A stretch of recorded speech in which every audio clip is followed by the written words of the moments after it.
entering day 2, 7 and 10 here, both of them.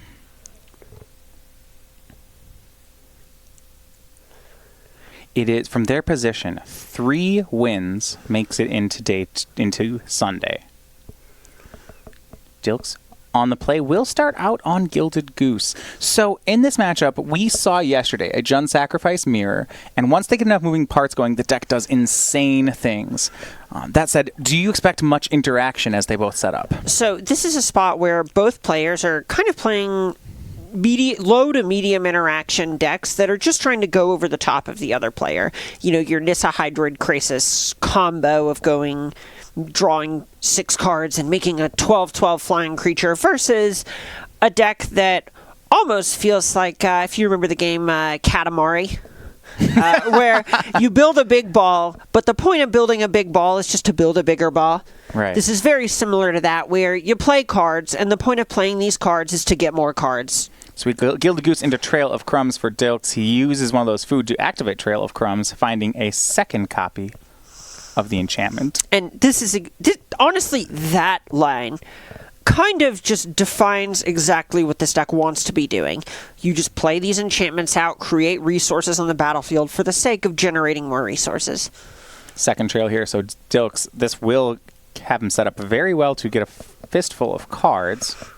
Zach with a Growth Spiral. Now, if both players just do their own thing here for 5 turns, who do you think ends up in the better spot end of turn 5? So a lot of that's going to come down to the specifics of the cards that players actually have. With the Simic Ramp deck, there are a lot of cards that are good at setting up and kind of emulate payoff cards a lot of the time. These are your Cavalier of Thorns, Risen Reef-esque cards. But ultimately, Alan needs to find something like Hydroid Krasis, like Nissa, like Finale of Devastation to literally close the door. And I think that Dilks' deck, especially when you have these Trail of Crumbs, has a bit more velocity to find its payoff cards in Corvold and Mayhem Devil. So I like the Jund Sacrifice side of things here. So the pressure then is on Zach to end this game. Correct. See, with Growth Spiral there from Zach. We're going to take a look at his deck. Some main deck hate cards here. There are 2 copies of Aether Gust in the main. We do have a lot of players here on Simic Ramp, but the builds are different. Zach was quick to point that out when talking about this. Has Aether Gusts. He has 3 copies of Gadwick in the main and 1 copy of Mass Manipulation. He believes he is set up better for the mirror, better for Jund Sacrifice, and worse for Bant Flash as compared to a traditional ramp deck. Right. This is something that I had the chance to talk about Drake Sasser, who worked with Zach Allen and Harlan Fuhrer for this event, and their entire plan was to create a deck here that was able to beat up on the other Simic Ramp decks. After the results last weekend, he expected to see more of that sort of strategy coming into this event.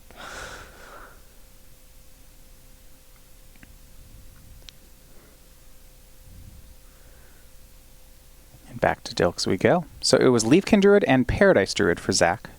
So a triple ramp there. Spiral into a pair of mana creatures. Call that Druid synergy. One of each kind. From Dilks' side, he actually doesn't have too much removal or ways to knock these mana creatures off the board outside of, looks like, these 4 main deck Mayhem Devils and 2 Murderous Riders. Right, and you really want to be saving your Murderous Riders for things like Nissa. When you only have 2 copies of this Hero's Downfall-esque mode in your main deck, you kind of have to prioritize sending it after the more impactful cards. Actually, I should correct myself. There is another way to remove these. A 1 single main deck copy of Massacre Girl in Dilks' deck would actually be an incredible draw here. Sure, and another thing that Dilks can be building towards here is Casualties of War, which is something that can attack several of Alan's resources at the same time. For Dilks, a 3rd Trail of Crumbs. Now, Emma, at some point, it feels like he's not going to have the mana to activate all of these. Right, and you aren't necessarily always activating every single copy of it. You're generating resources that you can sacrifice to something like Corvold to just actually slam the door shut on Alan. We see Cauldron Familiar from Dilks.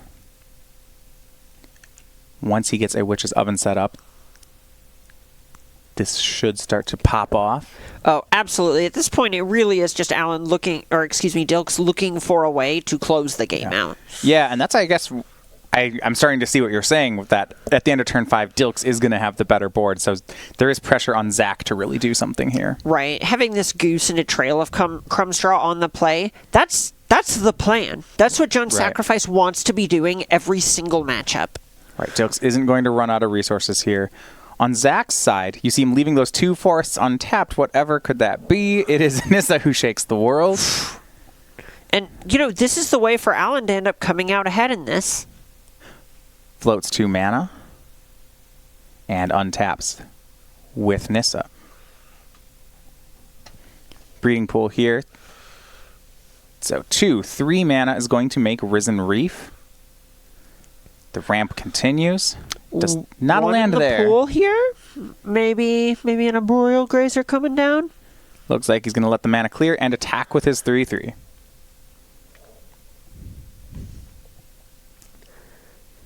And the nice thing about Breeding Pool and Nissa here is now Alan has the ability to hold up something like Aethergust for a Mayhem Devil or a Corvold. Right. Nissa's ability says when you tap a forest, you get an additional green mana, but if you don't have to tap the forest for green mana. You can tap the Breeding Pool for an island, and then you still get the bonus green mana. Right, and that's just such a big difference between some of the draws these Nissa decks can have. Attack comes in. On Dilks' side, blocks with Cauldron Familiar, and then Trail of Crumbs is used, and he finds Witch's Oven, and you start to see the pieces getting put together here. And it looks like he finds a Beanstalk Giant off the second one, which is going to get him that red source he's been looking for here.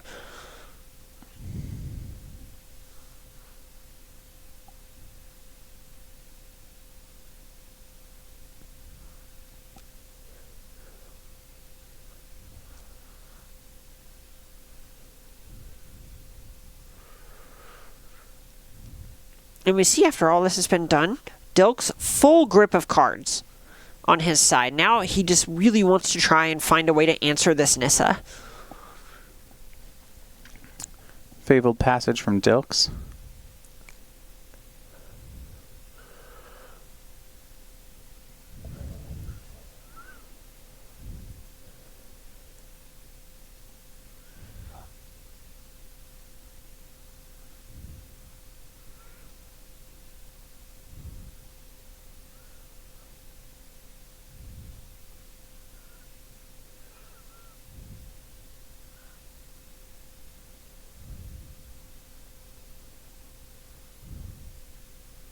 Goes and finds a mountain, so now has red mana available.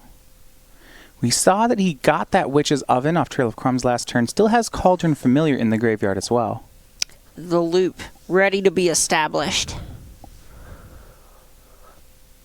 It's interesting to look at a board where one side has Risen Reef, Planeswalker, 3 other creatures, and then you wonder whether that board's going to be good enough. Yeah, and it will be if this Nissa can stick around. That's really what Alan is hoping to happen here. If Nissa sticks around, you get the ability. It's to just cast some pretty so big cards. much mana if you get to untap with that card. And it's a ramp deck, ultimately, right? It has ramp in the archetype name. Alan has a pile of X spells in his deck to pay him for putting this card onto the battlefield.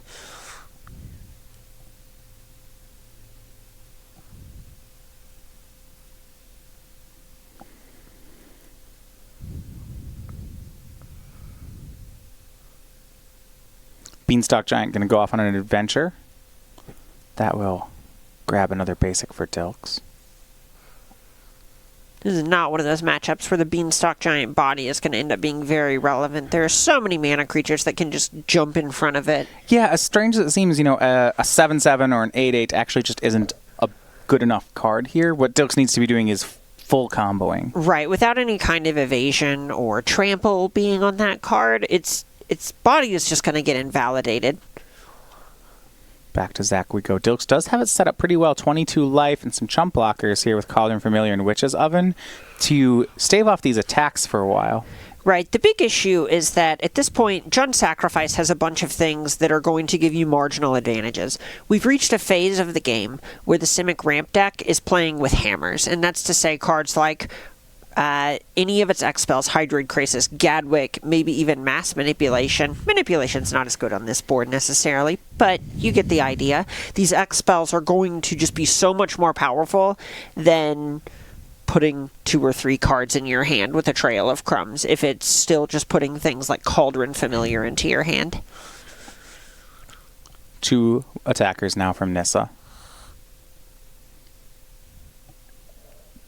And this is kind of where you start to see some of the difficulty of attacking. A block with the Cauldron Familiar throws it into Witch's Oven, gets a food token. Dilks does take one hit, goes to 19, but you don't expect that to last. And we might have just seen a pass from Zach. Yeah, no, it looks like he might just be a little bit flooded on lands here. Yeah, I mean, you're certainly hoping to see something like Hydroid Krasis, Gadwick the Wizened,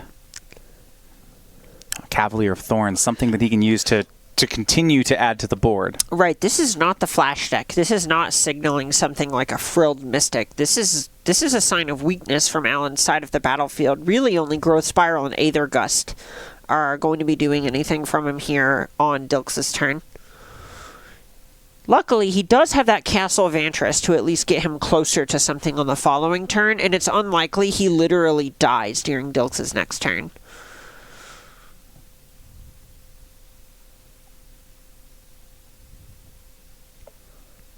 Another Gilded Goose from Matthew Dilks.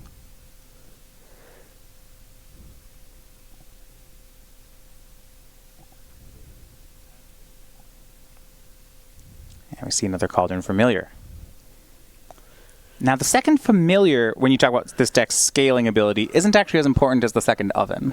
Correct. See, here, you can't actually sacrifice and loot both of these cats without multiple copies of Witch's Oven. And that can end up being a bit of a problem. On the other hand, having a bunch of untapped lands like this is a lot of Trail of Crumbs looks.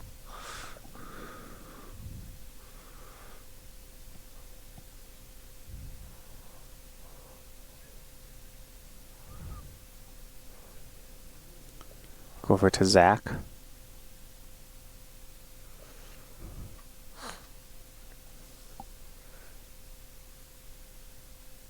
Yeah, and so Zach, you see actually digging for something here. It's just Castle of Antris, the Scry 2 ability that he's able to do on end step. Couple cards on the bottom. Let's see if he can find something. Ooh, Castle Garenbrig doesn't count. No, that's more mana. Love the mana. Digging really hard here, though, on Zach's side. With Castle of Antris, he should be able to eventually find something here. Okay, so this is relevant. Look at how much loyalty is on that Nissa. All right. That's very close to ultimating here. Right, Nissa can ultimate. Now, you generally build this Nissa up to 9 before -8ing it. Well, so one of the things I would imagine Alan has in hand right now is another copy of Nissa, right? He kept his hand for a reason. He's not doing other things with the cards in his hand. I would expect there's another copy of it here. So it's very likely he floats some mana, ultimates Nissa, and then just casts another Nissa and goes about his business that way. Cauldron Familiar sacrificed to the Witch's Oven, so it's going to be just taking 3 again for Dilks as he puts both cats into the graveyard. Down to 18, and there's just so many Trail of Crumbs activations at the ready here. Right, he's going to get so many looks. If he can just find a Corvold, a Mayhem Devil here would be incredible. More Witch's Oven. All right, so he gets a Witch's Oven. And are we looking at value, or are we looking at a complete win? At this point, we're still kind of looking at value, but those things... The details are different, but the flavor is kind of the same, right? Things like Corvold and Mayhem Devil are the inevitability that this deck has. Well, Witch's Oven and the first Trail of Crumbs, then Corvold, third one, Mayhem Devil, and he'll have all 3. Finds a land, but he actually still needs lands here, so a pretty good set of cards. One of the defining features of this standard format is being able to use all of your mana all the time. And this is something that the Jund deck is very, very good at, is just filling in the cracks of its curve. Yeah, and we're seeing that's where Zach's running into problems. I mean, he is using his mana on Castle of Antris, but that is not a great mana sink. 5 mana Scry 2 is not what you build your deck for, you know? Right. Brings back the second cat. Looks like Dilks just wants one more card. He's going to find Thrashing Brontodon. And no more mana for the other Trail of Crumbs. But he does get a drain of 2, so Dilks back up to 20. Zach now down to 14. Casual draw 4 cards on instep. No big deal.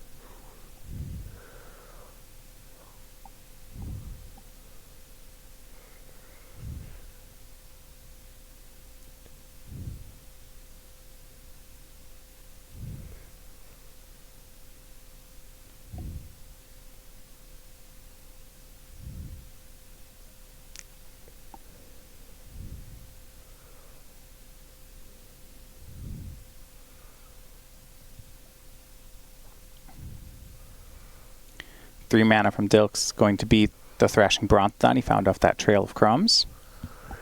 Big show of patience, not just playing the Corvold here. That's a sign that he has a read on something like Aether Gust from Alan and is wanting to play around that.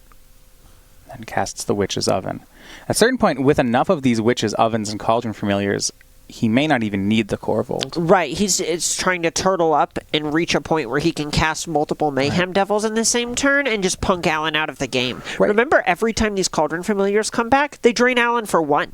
Right, so I mean, I'm just looking at this board now with 2 Witch's Ovens. We have the situation where he says, go, Dilks can block some attackers, draw 3 more cards, gain some life. Assuming there's maybe he finds a couple Mayhem Devils in here, casts them all and wins, and Corvold will never have come into play. Right, when we're not far from that reality. Yeah, Zach just looking for a way to go over the top. Despite the fact he's a ramp deck, he's actually getting out late gamed here. So mana starts to float here. He has 5. I mean, would love to find things like his one of Mass Manipulation. But he will use the -8 on Nissa. So he gets an emblem with his lands controller indestructible, and he can get any number of forest cards out of his library and onto the battlefield tapped. Do you think he's going to pay 2 life for those breeding pools? Well, he could. We won't know. I mean, they won't come into play on tap, but you are allowed to pay 2 life. You may pay 2 life. That is allowed. You learn that one online. You click the yes button, you lose 2 life, and then it's still tapped. You say, oh, okay, yeah. I'm not going to do that again. Oh, yeah. It's just love to have the clock eaten up. No, no, no, no. So Zach gets all the forests out of his deck. Still feels like we are a turn away from a game-ending play from Zach, and I don't know that he'll get that next turn. Right, if Dilks can just find, say, 2 copies of Mayhem Devil, he just slams the door shut on this game. Right. And Zach cannot spend the mana. Oh, he's spending it. He's spending it. He has another Nissa. Well, correct here. Untaps one of the lands. Remember, these are now indestructible, so no harm in sending them all as attackers, even though Thrashing Brontodon is on the battlefield for Dilks.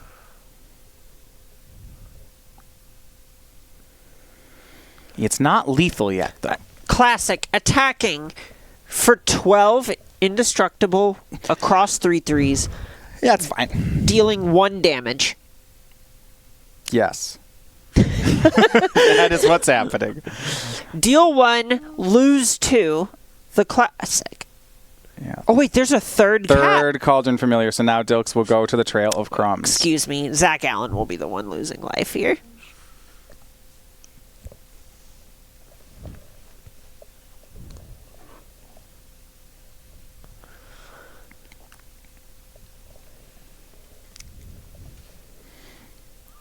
Casualties of War was in the top 2. That's something that Dilks can't take. Right now, he's just found lands, and that might be it. Really looking for those Mayhem Devils here. Right. Bright side, one of those lands is a Fabled Passage, which is something you sacrifice. Okay. So, Dilks makes some blocks. He's going to sacrifice 2 of the Cauldron Familiars.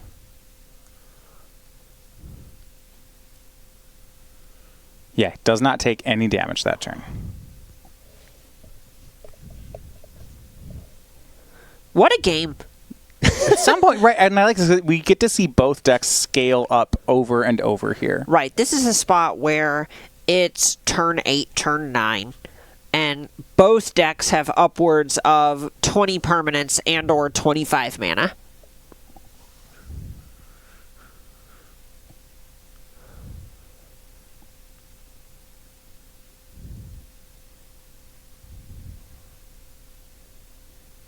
Cauldron Familiar, recast by Dilks. That is the last copy. Finds Witch's Oven. Does it again. Finds Mayhem Devil. All right. Hold on. Now, we know Zach Allen still has an Aether Gust. And there's 2 more Mayhem Devils. Only can take 1. Jeez. Putting one of those on the bottom is a big feel bad here. Right.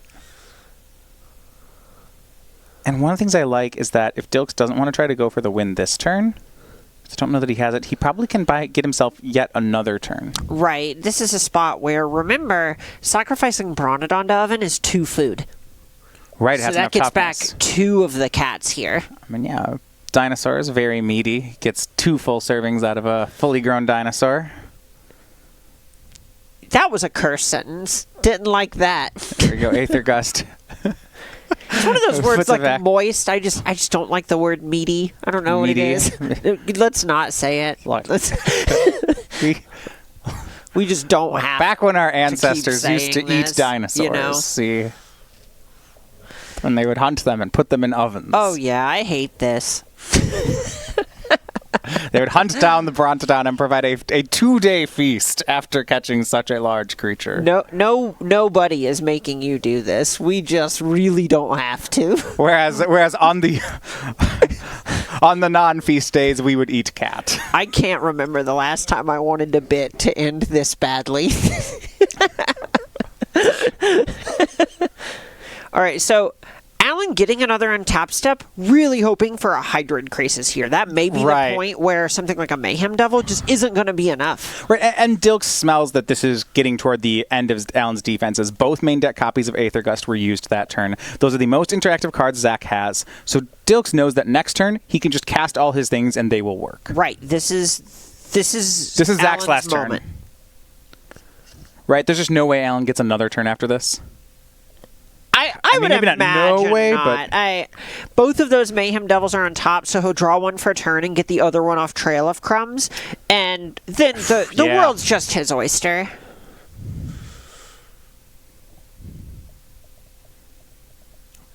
we see Gadwick the Wizened. Oh, Zach. that's going to draw a few. So blue X. When it enters the battlefield, draw X cards. When you cast a blue spell, tap a non-land permanent target an opponent controls. Which that ability doesn't actually play too well here. Well, the bright side, this gets him 7 cards closer to a Hydroid Crisis. It's hard to imagine him bricking off at this point. But if he needs to win this turn, how does, he needs to either win or put up some defenses. And I don't see either of those right away. Well, Hydroid Crisis does gain a ton of life. Okay, might actually be able to get him out of range. Right, and the nice thing is when your Hydroid Crisis gains a ton of life, it also puts a ton of flying pressure onto the battlefield. That's true. We look at these land counts here. There's, all the forests in the deck are in play. They all produce 2. It could be a very large Hydroid Crisis. So here's Leafkin Druid. Maybe he's trying to draw into the Crisis.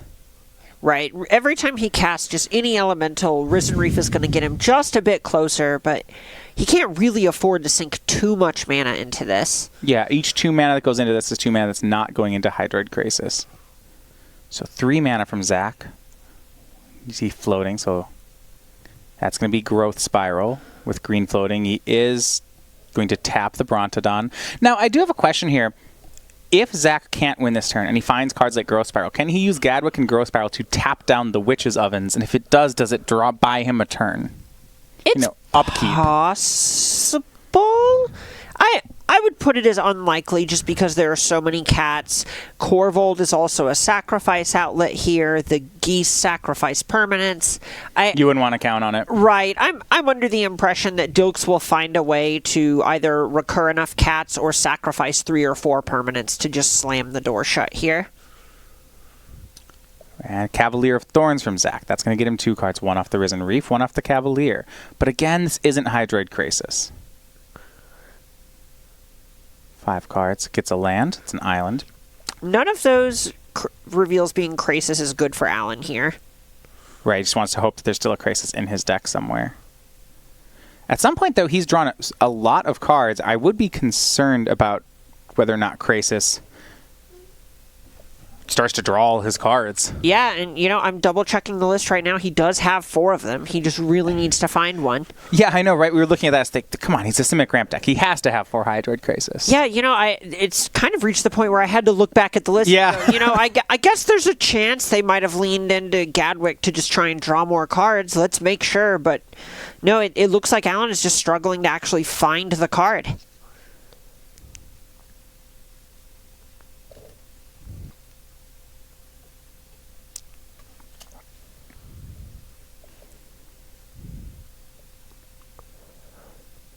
And we've found one. It is Hydroid Krasis from Zach. How big? We'll see. Looks 8, like 1, 2, 10. 3, 4, 5 cards. So it looks like it's a 10-10. He gains 5, goes to 17. Is this enough? If he doesn't do something similar to what you described before about tapping those Witch's Ovens in the upkeep, I don't think so. And that's wild to think here, that you look at Zach's board and say, yeah, I just don't know that that board has enough going on. Well, the thing is that 12 damage is not 20. It's a lot less than 20, as a matter of fact. About 8 less. Give or take. You're the math person here. And taps the forest. Big attack here for Zach. And this, yeah, we're just going to see. It's really going to come down to a game of who can go bigger. Zach has made the biggest plays, I guess, his deck can make outside of this one mass manipulation that he hasn't drawn yet. Yeah, that's about... This is about as big as he can go. He really needed to find Hydroid Krasis earlier in this chain to say, this is no exaggeration, just make it a 20/20 flying creature.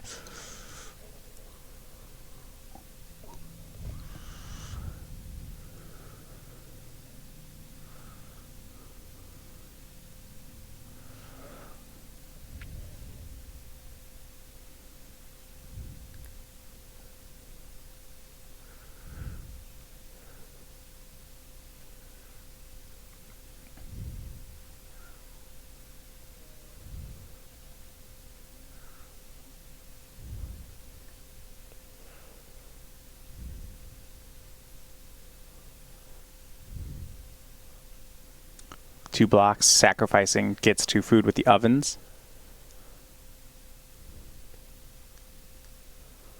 Dilks goes down to 12 on the swing. After that, still has 8 mana available? No I mean, big yeah, deal. he's ultimated Anissa. But yeah, it's pretty impressive. And it's going to go for another Hydroid Krasis. And why not? Krasis for 6. All he can do is pad his life total as much as possible, and this is just saying, all right, Dilks, who's Right. dead? This means there's none of those growth spiral plays we mentioned. Nope. Alan with the life gain here. Is that going to be enough? Pass back to Dilks and see. It's going to be close. Yeah, I imagine that Dilks is going to be able to close it out here. I know 18 sounds like a high life total, but remember, each of these ovens is X permanents being sacrificed. Two Mayhem Devils is at least 2 points per sacrifice. Mm-hmm. The cats, you can even retain priority and sacrifice multiple foods before bringing each of them back. This is a tall order for Alan to survive this turn. We see this from Dilks. So here we go. Starts with Mayhem Devil. Rips it off, slams it. He knows this is the it's there. turn.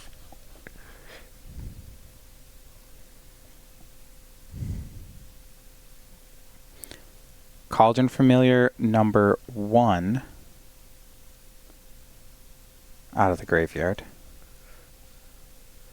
Sacrifices a food, so can get a Trail of Crumbs trigger. So that will drain for 2. So 1 from the Devil, 1 from the Cauldron Familiar. So Zach's going to be at 16 here. Finds another Mayhem Devil. On the top from Aethergust, barely even looks at the other card.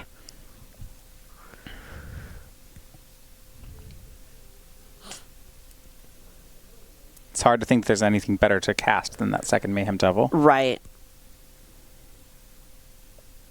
That will be the play for Dilks. So second Mayhem Devil.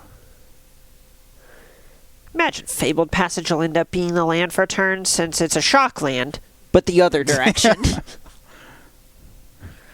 your opponent takes 2, it enters the battlefield untapped.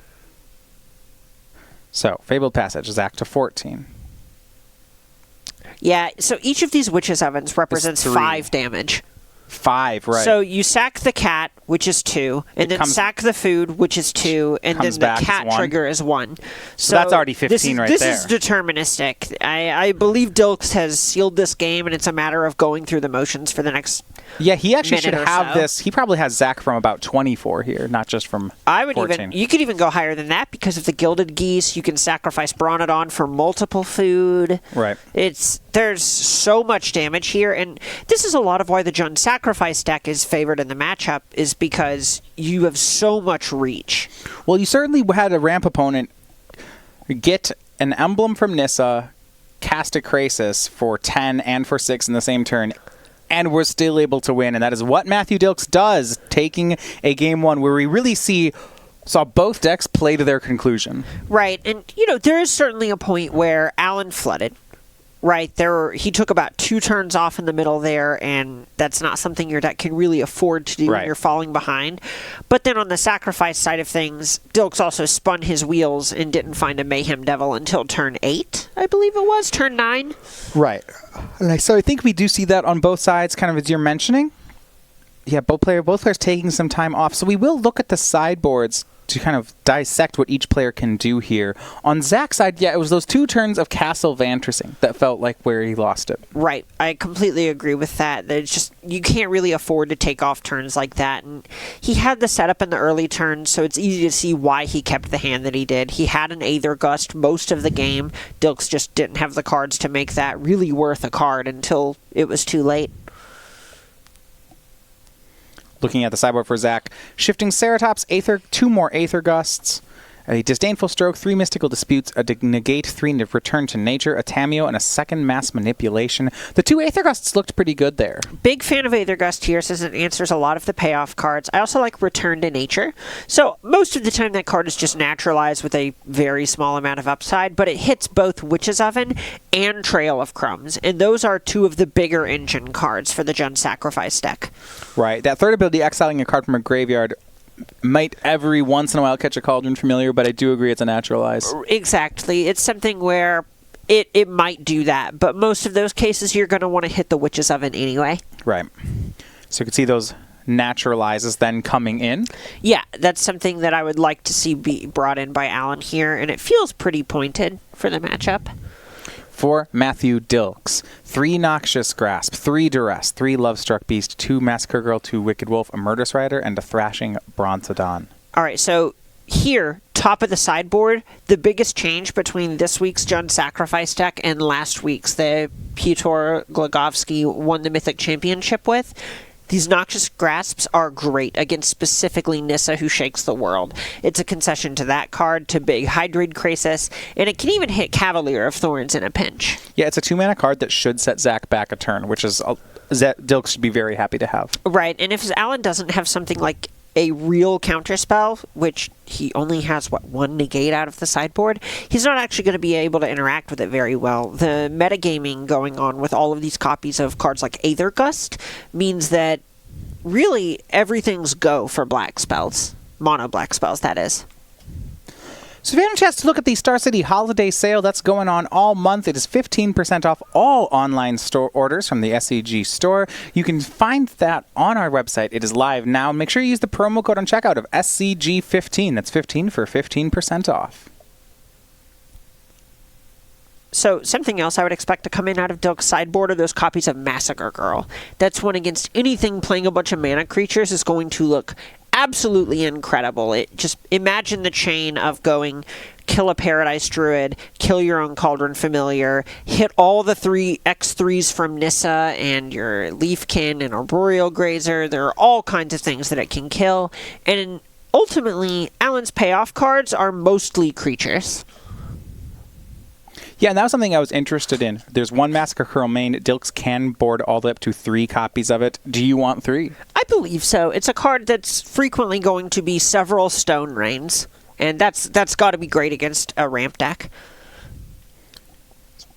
Quick mulligan for Zach Allen, something you don't like to see out of a ramp strategy. Right. Your deck is very resource heavy in that it just kind of needs a lot of stuff to get off the ground. Things like Nissa, while strong, demand you have 6 pieces of cardboard to actually get them onto the table, including this, of course, Nissa 5 lands.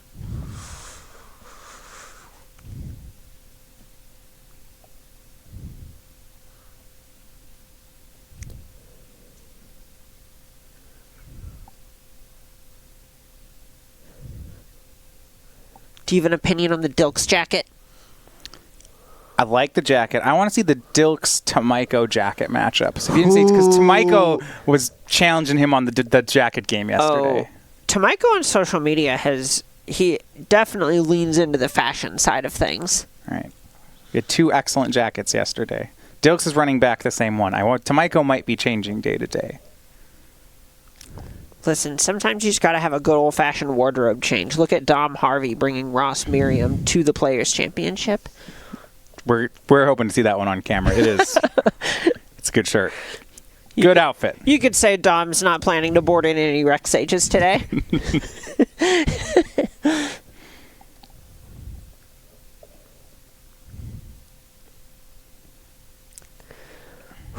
Zach, looking like this is a risky hand. And going to 5. And this is discipline, right? You're not going to let any of the matches, any of the games with this much intensity placed on them, this much emphasis placed on an individual game back against the wall. You don't want to have it come down to something like, I only have 2 lands in my ramp deck. If I rip a land, I'm fine. But, you're 30% to just not get to play Magic. Just look for a good hand. The London Mulligan fixes so much of those non-games.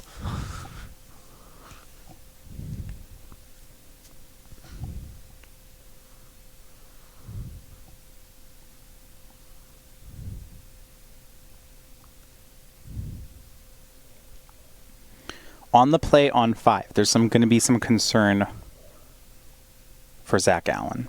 On the bright side, this Jund Sacrifice, it's not killing Zach before what I think the earliest you could theoretically kill is turn 5, maybe, with Jund Sacrifice. So Allen does have time to rebuild and has a bunch of cards like Risen Reef that can do that for him. Starts off on Temple of Mystery, keeps the land on top. For Dilks, starts to build up. Cauldron Familiar. Uh-oh. Aggro strat. Yeah, they're actually going to get some free points of damage in here. Or might. I guess sometimes Zach plays blockers. But I do like Dilks' hand. Caught a glimpse of both Mayhem Devil and Witch's Oven in the hand. Hey, 0-3 blocker. Good against the All black right. 1-drop stratagem.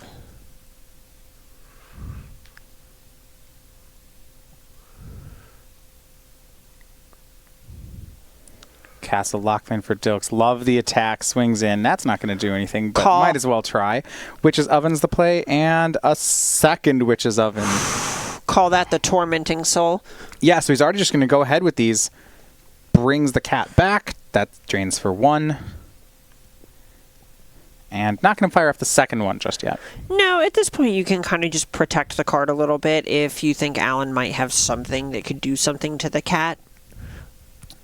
I just like where Dilks is at. If he has a red mana source, next turn he can make Mayhem Devil, and he might not need much more. 2 Ovens, a cat, and a Mayhem Devil is a lot of damage. Right.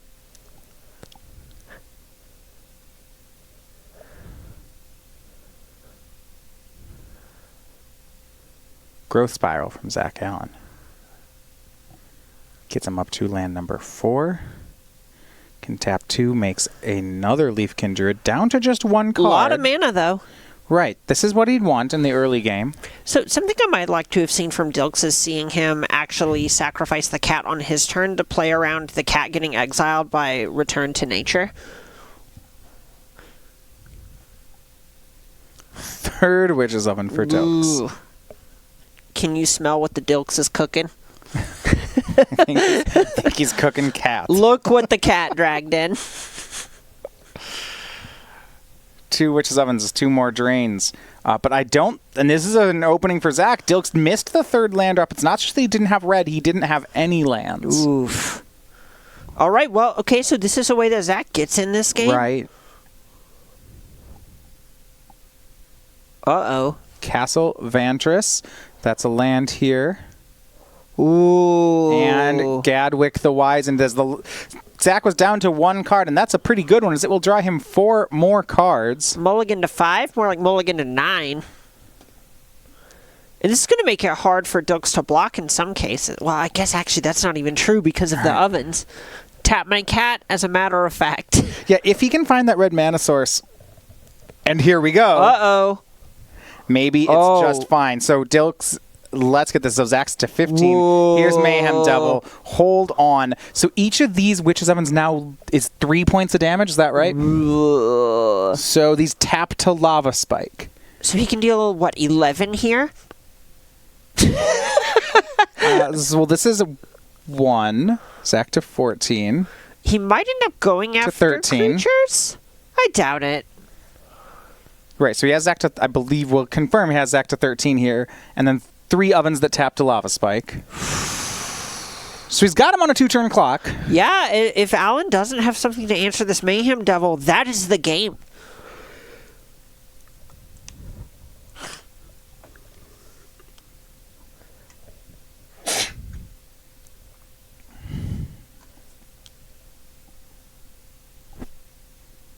Nice little set of uncommons you have here. Love a good uncommon. Big This fan is- of the synergy stratagems. It looks like Dilks was just deciding if he wanted to try and interact with Alan's battlefield or just send all the damage upstairs. And if he has the read that Alan has a way to interact with this Mayhem Devil, you do likely want to go after those Leafkin Druids. The idea being that the way that Alan gets back in this game is he goes down to 4, plays a big Hydroid Krasis, and then things can spiral from there. But as it stands, Dilks is just saying, you know what? 3 damage. We'll put 3 you damage. to 4. I'm feeling lucky. Zach to 7. Oh, is that another Mayhem Devil in hand? So even if Zach has the Aether Gust, it might not be He enough. needs 2 Aether Gusts here. Yeah, and I don't think Zach can gain life to get out of range of this, especially because if he doesn't remove 1 Mayhem Devil, then Dilks' ovens tap for 5. Well, if he has that Return to Nature, this would be one of those spots where exiling the cat from the graveyard could do it. Is it enough? Because then you can start sacrificing Mayhem Devils to the oven. Well, you only have 2 Mayhem Devils. Sure. That's not a long-lasting strategy.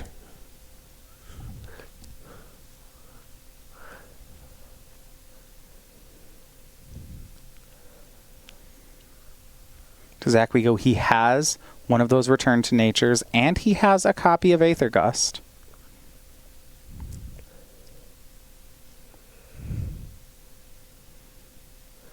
But backs to the wall here for Zach Allen.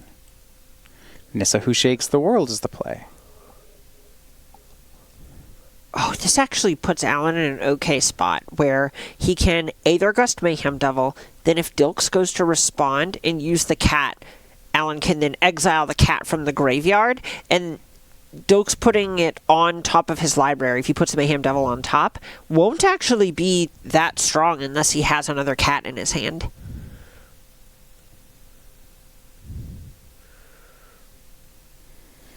It's very possible this is exactly the opening that Alan needed. Here is the Return to Nature, and it looks like Zach's just going to use that on a Witch's Oven.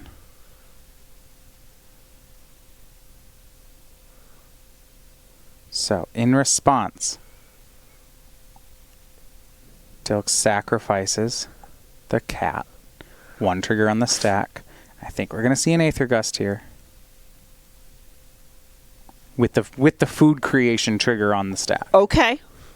That's Zach has held him there. And says, okay, you got it.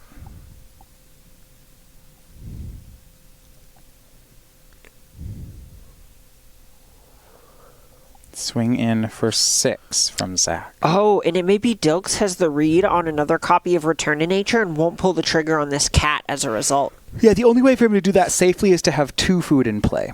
Right. Or have, say, another Witch's Oven available.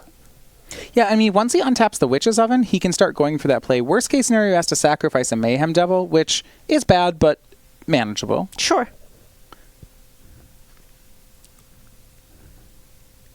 And a 3rd Mayhem Devil to draw for Dilks, and he's going to go for the win. Here is 2nd Mayhem Devil from Matthew Dilks. Zach, just 1 Aether Gust in hand. He can't gust both of them. These Witch's Ovens tap to deal 3, and he's looking at the board just to make sure there is no way out. I don't see it. And Zach, you see that shake of the head? He doesn't see it either.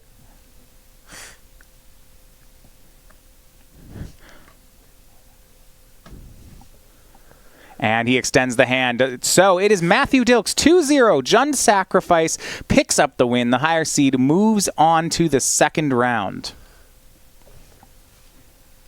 And he'll lean back in the chair. So Zach, his first